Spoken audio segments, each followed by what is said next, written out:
শুভ সন্ধ্যা। শুরু করছি OneXBet নিবেদিত স্টেডিয়াম বুলেটিন প্রতিদিন রাত্রি 9টার মতো আজকেও আপনাদের সামনে। আর আজকে কানপুর থেকে একটা বড় খবর আছড়ে পড়েছে ক্রিকেট মহলে।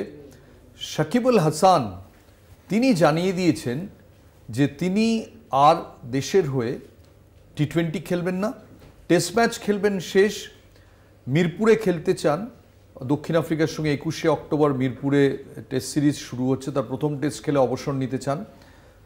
খেলবেন ওয়ানডে চ্যাম্পিয়ন্স ট্রফি পর্যন্ত, কিন্তু টি20 আর খেলবেন না। মানে ভারতে যে বাংলাদেশ 3টে টি20 খেলবে তাতে তিনি আর খেলবেন না। তিনি টেস্ট ম্যাচ খেলছেন কানপুরে, কিন্তু এরপর মিরপুরে তখনই খেলবেন যদি তার পর্যাপ্ত নিরাপত্তার ব্যবস্থা করা হয়, অর্থাৎ তাই তিনি দেশে ঢুকবেন, সে সময় সমস্যা নেই।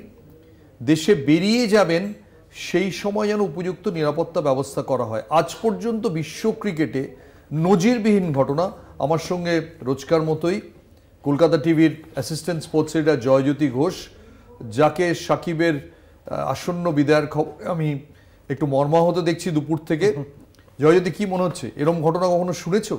না, এটা একদম নজিরবিহীন ঘটনা এবং সাকিব আল হাসান যে এই জিনিসটা করবেন সেটা কিন্তু কেউই ভাবেনি। এবং বাংলাদেশ ক্রীড়া মহলে কিন্তু এর মিশ্র প্রতিক্রিয়া রয়েছে। কেউ কেউ বলছেন যে এটা হওয়ারই ছিল, কারণ তিনি তার পারফরমেন্সে একেবারেই ধারে কাছে ছিলেন না, এবং একই সঙ্গে একটা মহল আবার বলছে যে এটা পূর্ব পরিকল্পিত, কোথাও গিয়ে বাংলাদেশ ক্রিকেট বোর্ড তার সঙ্গে আলোচনা করেছিলেন এবং যার ফলে কিন্তু তিনি এই সিদ্ধান্ত নিয়েছেন। সাকিব আল হাসান আজকের প্রেস কনফারেন্সে যে মেইন তিনটে পয়েন্ট সেটা বলে দিচ্ছি, যেটা অলরেডি গৌতমদা বললেন। মিরপুর টেস্টে তিনি খেলতে চান, যদি পর্যাপ্ত নিরাপত্তা থাকে তাহলে অবশ্যই মিরপুরে গিয়ে তিনি শেষ টেস্ট ম্যাচ খেলবেন দক্ষিণ আফ্রিকার বিরুদ্ধে। আরেকটা প্রসঙ্গ নিয়ে এসছেন, তিনি বলছেন যে তিনি যে খুনের মামলায় অভিযুক্ত, হাসতে হাসতে বলছেন প্রেস কনফারেন্সে যে কেমন খুনের মামলা সেটা আপনারা প্রত্যেকেই জানেন, সেই সময় আমি কোথায় ছিলাম সেটাও আপনারা জানেন, সাংবাদিকদের উদ্দেশ্যে বলেছেন। এবং রিসেন্টলি যেটা হয়েছে, ট্রেড কোর নিয়ে যদি কেউ প্রমাণ দিতে পারে তাহলে আমি নিজে খুশি হব, বলছেন সাকিব আল হাসান। তাই শুধুমাত্র ক্রিকেটীয় প্রেস কনফারেন্স কিন্তু ছিল না, এর মধ্যে অনেক মশলা ছিল, যেটা সাকিব আজকে বলেছেন। আমি মনে করি যে বাংলাদেশ থেকে ঘনিষ্ঠ মহল যারা সাকিবের, তারা বলছেন যে স্টক এক্সচেঞ্জে 50 লাখ টাকা জরিমানা হয়েছে, সেটা একদম ঠিক কারণে। সাকিবের কোম্পানি ট্রেডিং করতো, এগুলো বেআইনি ট্রেডিং করতো। সেকেন্ডলি হচ্ছে যে সাকিব আল হাসান দেশের বাইরে এত সব সমস্যায় জড়িয়েছেন যে তার পক্ষে হয়তো শুধু ক্রিকেটে কনসেন্ট্রেট করা খুব ডিফিকাল্ট হয়ে যাচ্ছিল, প্লাস ফর্ম হারিয়ে ফেলছিলেন।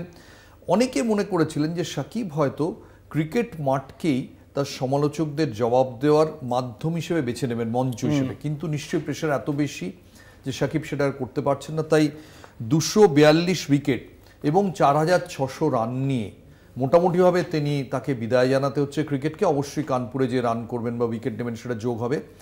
অনেকের ধারণা যে সাকিব এটা ক্রিকেট বোর্ডকে একটা খুব ধূর্ত চাল দিলেন। তিনি বললেন আমি দেশে খেলতে চাই, সেন্টিমেন্টটা দিলেন, দেশে শেষ খেলতে চাই, কিন্তু নিরাপত্তা ব্যবস্থা তোমাদের করতে হবে, অর্থাৎ আমি দেশে ঢুকবো এবং যেটা বলা নেই যে দেশ থেকে বেরিয়েও যাব। কারণ সাকিব দেশে থাকলে তিনি জানেন, তিনি এমনকি তাকে যদি কেউ সরকার থেকে অ্যারেস্ট করে আশ্চর্যের কিছু থাকবে না।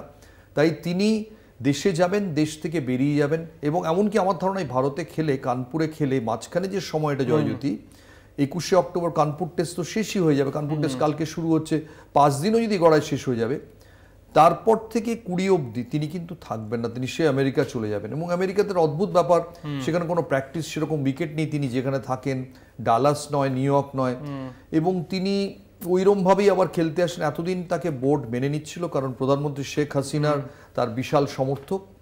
এখন কিন্তু নেই, হাসিনা এখন কানপুর থেকে 474 কিলোমিটার দূরের দিল্লিতে, কিন্তু তার অঙ্গুলি হেলনে এখন আর সাকিব সে নিরাপত্তাটা পাবেন না। আমরা প্রথম আলোর যিনি সিনিয়র স্পোর্টস এডিটর সেই উৎপল শুভ্র কি বলেছেন আমি এটা শুনবো। উনি বাংলাদেশের বেশিরভাগ সাংবাদিকের সঙ্গে প্রায় সাকিবের সম্পর্ক খারাপ, কিন্তু উৎপল শুভ্র শুরু থেকে দেখেছেন তার সঙ্গে সম্পর্ক ধারাবাহিকভাবে ভালো। তাই উৎপল শুভ্র কি বলেন সেটা খুব আমার মনে হয় তাৎপর্যপূর্ণ হবে সাকিবের ব্যাপারে। আমরা শুনবো শুভ্র কি বলছেন। দুপুরে খবরটা পেয়ে একটু চমকে গেছি, এটা প্রথমে স্বীকার করে নেওয়া ভালো। চমকে গেছি ঠিকই, তবে খুব যে বিস্মিত হয়েছি তা কিন্তু না। বিস্মিত হইনি এই কারণে যে সাকিবের শেষের গান একটু শুনতে পাচ্ছিলাম।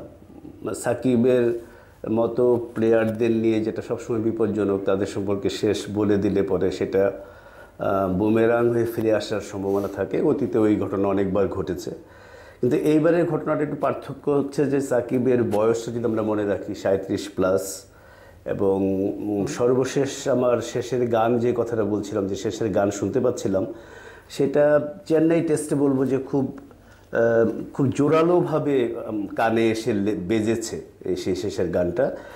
ব্যাটিং বোলিং দুটো মিলিয়েই সাকিবকে একদমই সাকিবের মতো মনে হয়নি। তো একটা প্লেয়ারের কিন্তু এরকম একটা ম্যাচে তাকে অফ কালার লাগতেই পারে, হতেই পারে, কিন্তু এইটা আসলে একটা বিচ্ছিন্ন ঘটনা মনে হয়নি আমার কাছে, এই কারণে যে সাকিব অনেক দিন ধরেই তার ব্যাটিং নিয়ে স্ট্রাগল করছেন। বোলিংটা দিয়ে তিনি পার পেয়ে যাচ্ছিলেন, সেই চেন্নাই টেস্টে সেই বোলিংটাও ভালো হয়নি। ছাত্র জনতার আন্দোলনের সময় যখন বাংলাদেশের রীতিমতো রক্তগঙ্গা বইছিল, তখন সাকিব একদম নিশ্চুপ ছিলেন। সরকার দলের এমপি হিসেবে হয়তো সেটাই আমরা তো তার কাছ থেকে বেশি আশা করেছি যে তিনি সেখান থেকে আওয়াজ তুলবেন, কিন্তু সাকিবকে যেহেতু অনেকে হিরো মনে করেন, তারা মনে করেছেন যে সাকিবের ওই সময়টার প্রতিবাদ করা উচিত ছিল। সাকিব সেটা করেননি, এবং আজকের প্রেস কনফারেন্সে দেশের পরিবর্তিত পরিস্থিতি নিয়ে তিনি অনেক কথা বলেছেন, কিন্তু ওই সময় তার ভূমিকা নিয়ে কোনো দুঃখ প্রকাশ বা কোনো কিছু তিনি প্রসঙ্গটাই আনেননি। কি আশ্চর্য দেখুন, ঠিক 1 বছর আগে 25শে সেপ্টেম্বর 2023-এ সাকিবের যিনি এক সময়ের বন্ধু এবং পরবর্তীকালে আধুনিক সময়ে প্রবল প্রতিদ্বন্দ্বী তামিম ইকবাল, ঠিক 1 বছর আগে 26শে সেপ্টেম্বর 2023-এ একটা ইমোশনাল প্রেস কনফারেন্সে কি বলেছিলেন 1 মিনিট মনে করিয়ে দিই। আমাকে মনে রাখেন, ভুলে যাইয়েন না, তামিম ইকবাল বলেছিলেন। ঠিক 1 বছর বাদে ঠিক একই দিনে সাকিব, যিনি সেদিন তামিমকে টিম থেকে বাদ দিয়েছিলেন, তিনিও কি একই কথা বলবেন মনে মনে, যে আমাকে মনে রাখেন, ভুলে যাইবেন না? কি অদ্ভুত একটা সমাপতন দেখুন, ক্রিকেটেই বোধহয় সম্ভব। ঠিক 1 বছর আগে একজন আরেকজনকে বাদ দিয়েছিলেন, আজকে তিনি সরে যাওয়ার মুখে। এবং আমি বলি যে বাংলাদেশের, জয়জ্যোতি বলছিল দ্বিধাবিভক্ত, আমার মনে হয় যে বেশিরভাগ সমর্থন কিন্তু সাকিবের বিপক্ষে। আজকে প্রচুর সোশ্যাল মিডিয়ায় পোস্ট হয়েছে, এরকম একজন ক্রিকেটার যিনি বাংলাদেশের সর্বকালের সেরা, উপমহাদেশের অন্যতম সেরা, তিনি চলে যাচ্ছেন। কিন্তু কি বলছে সোশ্যাল মিডিয়ায়, কেউ বলছেন যে সাকিব যেদিন ছাত্র আন্দোলনে এতগুলো রাস্তায় পড়েছিল, সেদিন আপনি কানাডায় বসে ইনস্টাগ্রামে ছবি পোস্ট করছিলেন পরিবারের সঙ্গে। যখন এখানে ঢাকায় যখন রক্ত পড়েছিল, আপনি তখন স্বাচ্ছন্দ্যের ছবি পোস্ট করছিলেন। এই পরিণতি আপনার প্রাপ্য ছিল। আজকে সাকিবের ছোটবেলার কোচ সালাউদ্দিনকে জিজ্ঞেস করেছেন সাংবাদিকেরা, সালাউদ্দিন বলেছেন আমি ওকে বারবার বলেছিলাম রাজনীতিতে না যেতে। যদি মনে হয় না কোথাও যে এই ক্রিকেটাররা রাজনীতিতে গেলে, ইমরান খান একটা প্রকৃষ্ট এক্সাম্পল, তাও তো ইমরান খান প্রধানমন্ত্রী হয়েছেন দেশের, এই যে ক্রিকেটাররা খেলতে খেলতে রাজনীতি, মাশরাফি মোর্তাজা এখন দেশ থেকে কোনো রকমে বেরিয়ে যাওয়ার শখ তাকে ভাবতে হচ্ছে, এটা কি স্পোর্টসম্যানদের রাজনীতিতে জড়ানো উচিত বলে তোমার মনে হয়?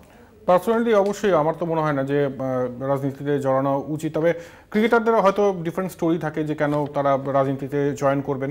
তবে এক্ষেত্রে একটা কথা বলার সাকিব আল হাসানকে নিয়ে, যে আজকের প্রেস কনফারেন্সেও তিনি কিন্তু এই বিষয়টা নিয়ে, যেটা নিয়ে এত উত্তাল, সেটা নিয়ে কিন্তু বলেননি। তার এখন পুরো বলা যেতে পারে কর্মস্থল নিউ ইয়র্কে। তিনি এর আগে আমরা দেখেছি ভারতের শিবিরে জয়েন করার আগে সারেতে গিয়েছিলেন, তিনি ওখানে খেলেছেন কাউন্টি। এরপরেও কানপুরের টেস্ট হয়ে যাওয়ার পরেও তিনি যাবেন নিউ ইয়র্কে, সেখানে তার স্ত্রী রয়েছেন এবং সমস্ত কাজকর্ম ওখানেতেই। বাংলাদেশ সেই ইমোশনটা বোধহয় আর কাজ করছে না, এটাই কিন্তু বলছেন বাংলাদেশ ক্রীড়া মহলের বেশিরভাগ মানুষজন। অ্যাকচুয়ালি এই যে কানপুরের ভারত এবং বাংলাদেশ টেস্ট ম্যাচ ছাপিয়ে এই সাকিবের এই সিদ্ধান্তটা প্রায় সামনে চলে এসছে। কিন্তু টেস্ট ম্যাচ হচ্ছে টেস্ট ম্যাচ, ভারত কালকে চাইবে 2-0 এগিয়ে যেতে। কানপুর থেকে আমাদের ওখানে প্রতিনিধি আছেন বন্ধু সাংবাদিক অমিত শাহ, তিনি কি বলেছেন আমরা একটু শুনবো। देखिए, ग्रीन पार्क का जो ऐतिहासिक स्टेडियम है, ये भारत के चुनिंदा टेस्ट वेन्यू, मतलब हम कहेंगे फाउंडर टेस्ट वेन्यू में से एक है। और यहाँ पर हमेशा से भारतीय क्रिकेट टीम का बोलबाला रहा है, क्योंकि यहाँ का जो विकेट है वो स्पिनर फ्रेंडली ज़रूर रहा है। तो भारत यहाँ पर एक्साइटेड ज़रूर है बांग्लादेश के सामने 2-0 से क्लीन स्वीप करने के लिए। और भारतीय टीम के लिए ये एक बहुत ही ऐतिहासिक और क्षण इसलिए होगा क्योंकि कुलदीप यादव जो चाइनामैन बॉलर हैं, वो यहीं के हैं, कानपुर के हैं, उनका होम ग्राउंड ज़रूर है, लेकिन कुलदीप यादव ने अब तक जो है कानपुर में एक भी टेस्ट मैच नहीं खेला।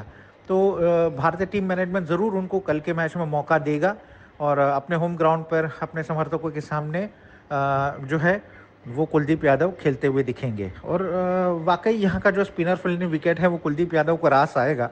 तो ऐसे में टीम इंडिया जो है 2 तेज़ गेंदबाज और 3 स्पिनर के साथ मैदान में उतरेगी। हम देखें कि रविंद्र जाडेजा ने जो है मैच के 2 दिन पहले कप्तान रोहित शर्मा के साथ विकेट को देखा है, काफ़ी खुश थे वो देखते हुए।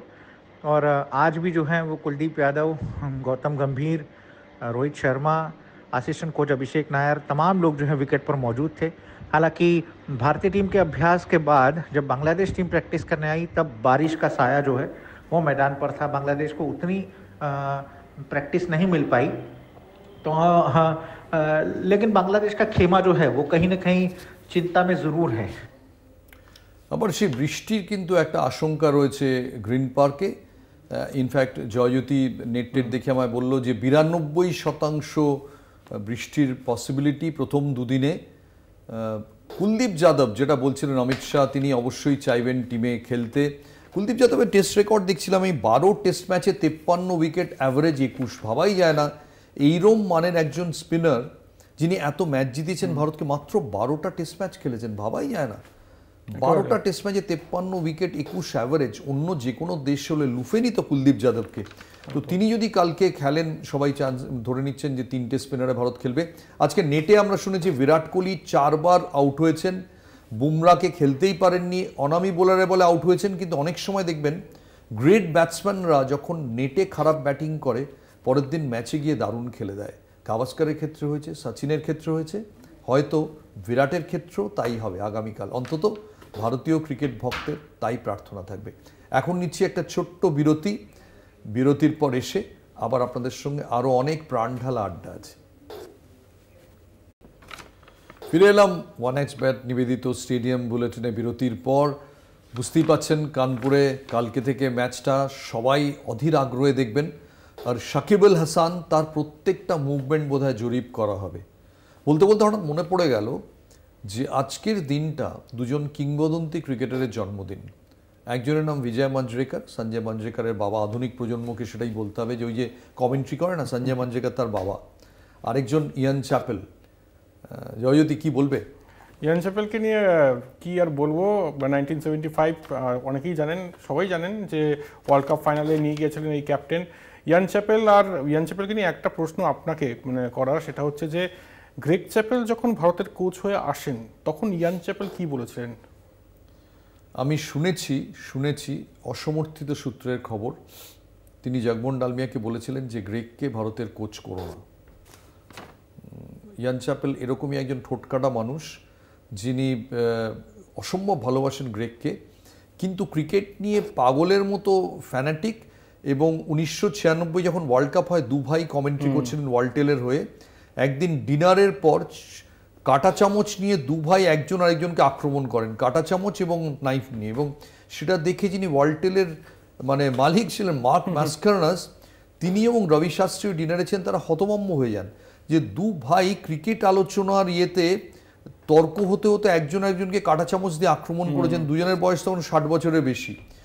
এরা এরকম। Ian Chappell game changer. আর বিজয় মাঞ্জরেকর, তো রেকর্ডটা হচ্ছে 55 টেস্ট ম্যাচে 3208 রান, অ্যাভারেজ 39।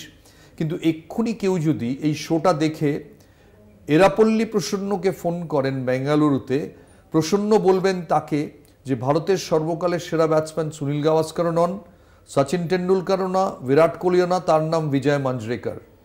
বিজয় মাঞ্জরেকর স্পিনারদের কাছে এতটা ভয়াবহ ছিলেন, পেস বোলিং এত ভালো খেলতেন যে আমার মনে আছে সঞ্জয় মাঞ্জরেকর যখন 89-এ এত ভালো খেলছেন পাকিস্তানের প্রেস বক্সে, ডিকি রত্নাগর প্রবীণ, যিনি অনেক বছর ধরে ক্রিকেট কভার করতেন, ডিকিকে জিজ্ঞেস করা, ডিকি আমায় বলেছিলেন যে ছেলেটা দুর্দান্ত খেলছে সঞ্জয়, দুটো জিনিস নেই, বাবা স্কোয়ার কাটটা দুর্দান্ত মারতেন আর পুলটা দারুণ মারতেন। আমার তখন মনে হচ্ছিল ওই সিরিজটা সঞ্জয় মাঞ্জরেকরের সিরিজ, এই যেরম খেলেছিলেন, তাতেও ডিকি রত্নাকর বলছেন যে বাবার দুটো জিনিস ওর মধ্যে নেই, তার মানে বাবা কতটা ভালো ছিলেন। একেবারেই সেই লাহোরের সঞ্জয় মঞ্জরেকরের ইনিংসের পরেও যখন এই কথাটা শোনা যাচ্ছে, মানে শোনা গিয়েছিল, সে তার থেকে কিন্তু পরিষ্কার যে 1952-তে যেভাবে বিজয় মঞ্জরেকর ফ্রেড ট্রুম্যানকে খেলেছিলেন এবং 133 রানের দুর্দান্ত ইনিংস খেলেছিলেন। অ্যাবসলিউটলি। এবং এরপরে বলতেই তো ভুলে গেছি, ফুটবল বাকি আছে, তো একটা ছোট্ট বিরতি নিয়ে নিই, তারপরে ফুটবলের খবরে আসবো।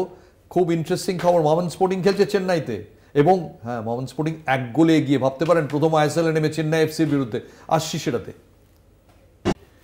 ফিরে এলাম বিরতির পর স্টেডিয়াম বুলেটিনে। ওদিকে জমজমাট ম্যাচ চলছে, একেবারে শেষ লগ্নে এসে গেছে ম্যাচ। মোহন স্পোর্টিং ভার্সেস চেন্নাই এফসি চেন্নাইয়ের মাঠে, এবং একেবারে শেষ লগ্নে মোহন স্পোর্টিং 1-0 এগিয়ে আছে। এখন হয়তো ইঞ্জুরি টাইম 4-5 মিনিট পাওয়া যাবে।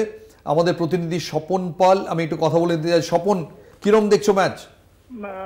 গৌতম দা, এই মুহূর্তে নির্ধারিত সময় পার হয়ে 3 মিনিট হয়ে গেছে। মোহামেডান এই মুহূর্তে 1-0 এগিয়ে আছে। তবে এই মুহূর্তে একটা পেনাল্টি পেল মোহামেডান স্পোর্টিং। আশা করি মোহামেডান একদম যা খেলছে তাতে এই পেনাল্টিতে গোল করতে হলে কিন্তু মোহামেডান 2-0 বলে এগিয়ে যাবে। সব থেকে বড় ব্যাপার, আজকে কিন্তু মোহামেডান কিন্তু চেন্নাইয়ের বিরুদ্ধে প্রথম জয়টা পাওয়ার অপেক্ষায়, শুধু সময়ের অপেক্ষা। কারণ এর আগে প্রথম দুটো হোম ম্যাচে কিন্তু মোহামেডান একটা ম্যাচ, প্রথম ম্যাচটা হেরেছে, দ্বিতীয় ম্যাচটা ড্র করেছে এফসি গোয়াতে। তৃতীয় ম্যাচে কিন্তু জয়ের অপেক্ষায় আছে, আর হয়তো 3 থেকে 4 মিনিট ম্যাচের সময় আছে। বলা যাবে যে আমরা মোহামেডানের প্রথম জয়টা, এবারে অভিষেক আইপিএল এর প্রথম জয়টা আমরা দেখতে পারবো। আর শুধু মহেন্দ্রক্ষণ 3 মিনিট বাকি, এই মুহূর্তে 1 গোল এগিয়ে আছে। পেনাল্টি থেকে মিস করলো, কিন্তু এই বাবা, পেনাল্টি থেকে মিস হয়ে গেল মোহামেডানের। সুতরাং বলতে পারি মোহামেডান শুধু আর 3 থেকে 4 মিনিট অপেক্ষা যদি ঠিক মতো ধরে রাখতে হয়, তাহলে মোহামেডান প্রথম জয়টা আমরা দেখতে পারবো। আমি বলবো যে স্বপন ধন্যবাদ তোমাকে। মোহন স্পোর্টিং একটা সুবর্ণ সুযোগ হাতছাড়া করলো, কারণ এর আগে নর্থ ইস্টের বিরুদ্ধে তারা এরকম সময় কিন্তু একটা গোল খেয়েছিল। 3 মিনিট মানে এই পেনাল্টিটা গোল করলে 2-0 এগিয়ে যেত, যেটা নিয়ে কোনো সংশয় থাকতো না। পেনাল্টি মিস মানে এই সময়ে তাও 3 মিনিট তুমি একটা অপোনেন্টকে চান্স দিচ্ছ।